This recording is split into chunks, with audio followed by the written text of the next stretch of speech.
Hey guys, so this is going to be a follow-up to that 2 Minute Tuesday video that was talking about how to write your first 1AC and NFLD if you have no real experience writing cases on your own.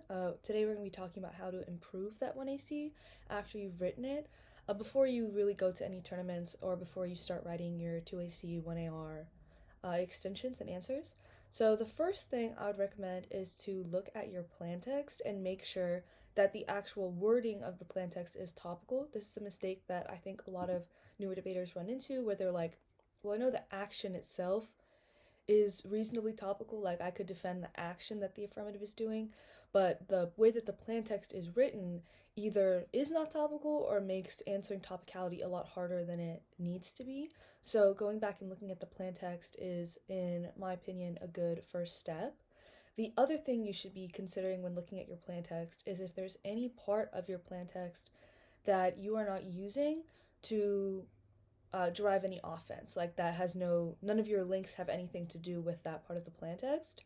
And if that's the case, if there's a certain part of your plan text that you're not deriving any offense from, I would either remove that part of the plan text, if that's possible while still remaining topical, or come up with some justification for that part of the plan text existing, whether that's an entire new advantage or just a different impact scenario, internal link chain, whatever.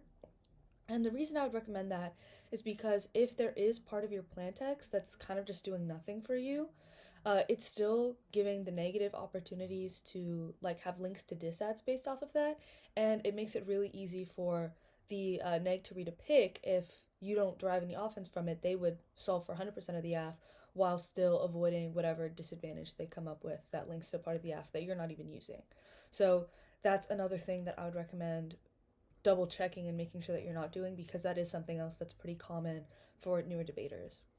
The other kind of counterplan I would think about are advantage counterplans, and this is a problem you can run into if your impacts don't necessarily have a lot to do with the central controversy of the topic. Like, let's say it's a democracy topic, but all of your impacts are about climate change. Even if you're a topical AF, if all of your impacts don't have a ton to do with the topic itself, what becomes easy for the negative is to read an advantage counterplan that helps solve for climate change but doesn't really have anything to do with democracy or whatever type of reform that the resolution is asking for, because now they can read their generic topic disads and solve for the AF.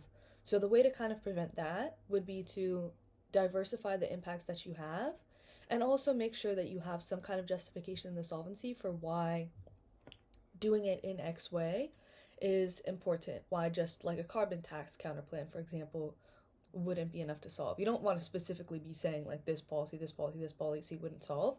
You can save that for the next speech, but you want some justification for why your policy, specifically the way that it's written with the actor that it has and the actions that it's taking, are uniquely important to help resolve for these things. Now, you might be wondering why you would need that in the 1AC as opposed to just having answers ready for the 1AR. And the reason for that is if the negative is doing a good job, there's going to be a pretty difficult time trade-off happening later in the debate. So front-loading as much stuff as possible is really important to stop you from running out of time later on. And it gives you more time to answer the specific arguments that are being made off case, as opposed to getting justifications for the case that you already have read, right? You don't need to save time for yourself in the 1AC. You want to set yourself up for success as much as possible later in the debate. Which brings me to the final kind of argument that you should be trying to preempt, which is just any kind of solvency argument that the negative could be reading. You want to have responses to that baked into the 1AC, kind of for the same reason as before. You already know what AF you are going to read. You don't necessarily know what off-case positions the negative is going to read. So you can predict probably pretty accurately what the weaknesses of the affirmative are because you wrote it, and try and plug those holes as much as you can so that the negative, regardless of what the negative reads, you can just cross-apply arguments you've already read in the 1AC, which again saves you a lot of time that you can spend then responding to the specific off-case positions that the negative is reading. And that's pretty much it. Obviously, there's a lot more that you can do to try and improve the 1AC, but if you've never really written a case before and you haven't got to your first tournament, this should help you out a little bit. And then obviously, I don't know why I said obviously, you might not know this, once you start reading this in actual rounds, you would want to make changes to the 1AC based off of arguments that you actually get read against you, because maybe you can't predict everything that the negative is going to read, but there is a counterplan that's actually really devastating against your aff. Then that might be a time to go back and make any modifications that you need to respond to that. And that is actually pretty much it. Okay, now I think I'm done.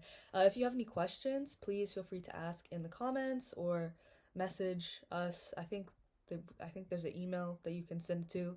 But in the comments is probably for the best so that other people can see your question if they have the same question. Even if you have like a really specific question, that's fine. We're happy to help. That's it. Goodbye. Oh, I almost forgot.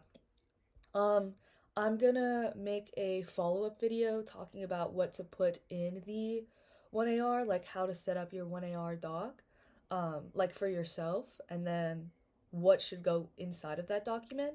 So stay tuned for that. And then I'll put like a template of, like a blank template of the 1AR on maybe the DVC wiki, so that people can download that if they want to. It won't be super elaborate, like you could just follow along with the video and you'd be fine, but I might put the template up anyway just to save some time, I guess.